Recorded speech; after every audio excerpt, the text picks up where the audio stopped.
ಇದು ಮೆಂತೆ ಹಾಲು. ಇದನ್ನು ನಾವು ಕೊಂಕಣಿ ಜನ ಡೈಲಿ ಬಾಣಂತಿಗೆ ಕೊಡ್ತೀವಿ. ತಾಯಿ ಹಾಲಿನ ಕೊರತೆ ಇರೋದ್ರಿಂದ ಇದನ್ನು ಡೈಲಿ ನಾವು ಬಾಣಂತಿಗೆ ಕೊಡೋದ್ರಿಂದ.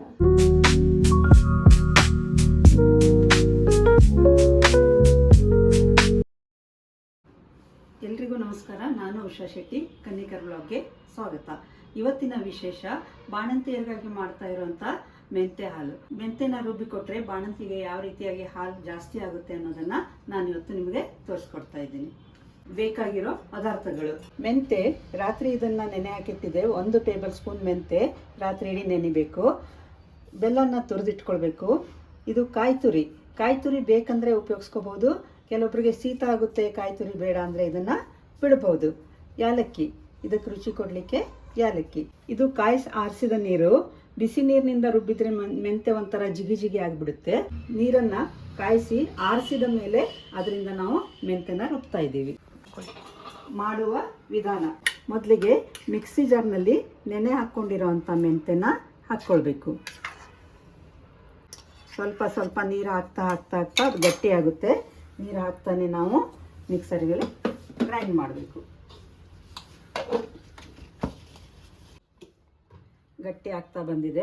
ಈಗ ಇದು ನೆನೆ ಹಾಕಿರೋ ನೀರನ್ನು ತೆಗೆದು ಚೆಲ್ಲಬಾರ್ದು, ಅದನ್ನು ಸಹಿತ ಇದರಲ್ಲಿ ಹಾಕ್ಕೊಳ್ಬೇಕು. ಅದರ ಜೊತೆಗೆ ನಮಗೆ ಈ ಕಾದು ಆರಿರೋ ನೀರನ್ನು ಸಹಿತ ಸ್ವಲ್ಪ ಹಾಕ್ಕೊಂಡು ಗ್ರೈಂಡ್ ಮಾಡಬೇಕು. ಈಗ ಸ್ವಲ್ಪ ಗಟ್ಟಿ ಆಯಿತು. ಇನ್ನು ಇದಕ್ಕೆ ಯಾರಿಗೆ ಬೇಕೋ ಅವರು ಕೊಬ್ಬರಿ ತುರಿನ ಹಾಕ್ಕೊಳ್ಬೋದು. ನಾನು ಸ್ವಲ್ಪ ಕೊಬ್ಬರಿ ತುರಿನ ಹಾಕ್ಕೊಳ್ತಾ ಇದ್ದೀನಿ. ಇದು ಟೇಸ್ಟ್ ಕೊಡುತ್ತೆ.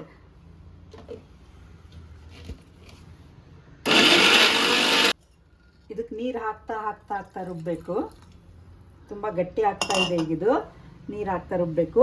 ಈಗ ಇದಕ್ಕೆ ಯಾಲಕ್ಕಿನ ಸೇರಿಸ್ಕೊಂಡು ಬಿಡೋಣ.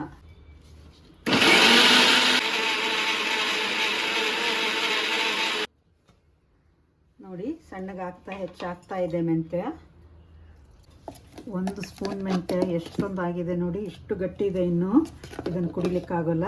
ಈಗ ಇದಕ್ಕೆ ಸಾಕಷ್ಟು ನೀರು ಹಾಕಿ ಮತ್ತೆ ಮಿಕ್ಸರ್ನಲ್ಲಿ ಮಿಕ್ಸ್ ಮಾಡ್ಕೊಳ್ಬೇಕು. ನೋಡಿ, ಎಷ್ಟೊಂದು ನೀರು ಹಾಕಿದ್ದೀನಿ. ತುಂಬ ನೀರು ಹಾಕೀಗ ಮತ್ತೆ ಮಿಕ್ಸರ್ನಲ್ಲಿ ಮಿಕ್ಸ್ ಮಾಡ್ಕೊಳ್ಳಿ.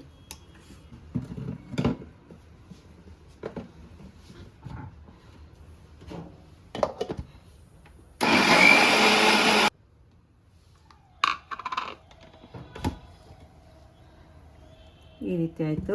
ಇದಕ್ಕೆ ಈಗ ಬೆಲ್ಲನ ಹಾಕ್ಕೊಂಡು ಮತ್ತೆ ಮಿಕ್ಸರ್ಗೆ ಹಾಕ್ಕೋಬೇಕು. ನೋಡಿ, ಇಷ್ಟು ಗಟ್ಟಿ ಇದೆ. ಈಗ ಅದರ ಸಹಿತ ಬೆಲ್ಲ ಹಾಕೋಣ. ನಮ್ಗೆ ಎಷ್ಟು ಬೇಕೋ ಅಷ್ಟು ಬೆಲ್ಲನ ನಾವು ಹಾಕ್ಕೊಳ್ಬೋದು. ಕೆಲವೊಬ್ಬರು ಸಿಹಿ ಇಷ್ಟಪಡ್ತಾರೆ, ಕೆಲವೊಬ್ಬರು ಸಿಹಿ ಇಷ್ಟಪಡಲ್ಲ. ಆದಷ್ಟು ಸಿಹಿ ಇದ್ದರೆ, ಯಾಕಂದರೆ ಸ್ವಲ್ಪ ಕಹಿ ಇರುತ್ತಲ್ಲ, ಸಿಹಿ ಇದ್ದರೆ ಚೆನ್ನಾಗಿರುತ್ತೆ ತಿನ್ನಲಿಕ್ಕೆ. ಇದಕ್ಕೊಂದು ಚಿಟಿಕೆಯಷ್ಟು ಉಪ್ಪನ್ನು ಸೇರಿಸ್ಕೊಳ್ಬೇಕು. 1 ಚಿಟಿಕೆ ಉಪ್ಪು. ಇದರ ಜೊತೆಗೆ ಇನ್ನೊಂದು ಸ್ವಲ್ಪ ನೀರು ಹಾಕೊಳ್ಳೋಣ.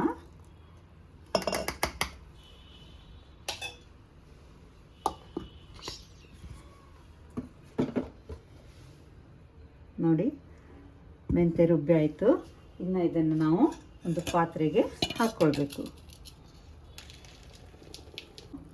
ಒಂದೇ 1 ಟೇಬಲ್ ಸ್ಪೂನ್ನಿಂದ ನಾವು ಇಷ್ಟೊಂದು ಮೆಂತೆನ ರುಬ್ಕೊಂಡಿದ್ದೀವಿ.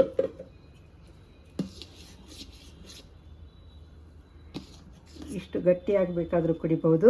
ಇಲ್ಲ ನಿಮಗೆ ಇನ್ನೂ ಇಷ್ಟು ಗಟ್ಟಿ ಬೇಡಪ್ಪ ಅಂತಂದರೆ ಇನ್ನೂ ಸ್ವಲ್ಪ ನೀರು ಹಾಕಿ ಮಿಕ್ಸ್ ಮಾಡ್ಕೊಳ್ಬೋದು. ಇಲ್ಲ ಯಾರಿಗಾದ್ರೂ ಇಷ್ಟ ಆದರೆ ಇದಕ್ಕೆ ಸ್ವಲ್ಪ ಹಾಲು ಹಾಕ್ಕೊಂಡು ಕುಡಿದ್ರೂ ಪರವಾಗಿಲ್ಲ. ಗಟ್ಟಿಯಾಗಿ ಸೈಡ್ನಲ್ಲೆಲ್ಲ ತುಂಬ ಹತ್ಕೊಂಡಿದ್ದಿದೆ. ಇದನ್ನು ವೇಸ್ಟ್ ಮಾಡಬಾರ್ದು. ಇನ್ನಷ್ಟು ನೀರು ಹಾಕ್ಕೊಂಡು ಮಿಕ್ಸರ್ನಲ್ಲಿ ರುಬ್ಬಿಡೋಣ. ಮಿಕ್ಸರ್ನಲ್ಲಿ ಹಾಕ್ಕೊಂಡಿರೋ ನೀರನ್ನು ಸಹಿತ ಇದಕ್ಕೆ ಸೇರಿಸ್ಕೊಂಡು ಇನ್ನೂ ಸ್ವಲ್ಪ ನೀರು ಮಾಡ್ಕೊಳ್ತಾ ಇದ್ದೀನಿ. ನೋಡಿ, ಮೆಂತೆ ರೆಡಿ ಆಯಿತು. ಇದನ್ನು ನಾವು ಬಾಣಂತಿ ಕುಡಿಲಿಕ್ಕೆ ಕೊಡ್ಬೋದು. ಇದನ್ನು ನೀವು ಸಹಿತ ಮಾಡಿ ನೋಡಿ, ತುಂಬಾ ಇಷ್ಟಪಡ್ತೀರಾ. ಈ ವಿಡಿಯೋ ಇಷ್ಟ ಆದರೆ ಲೈಕ್ ಮಾಡಿ, ಶೇರ್ ಮಾಡಿ, ಕಾಮೆಂಟ್ ಮಾಡಿ, ಸಬ್ಸ್ಕ್ರೈಬ್ ಮಾಡಿ. Thank you.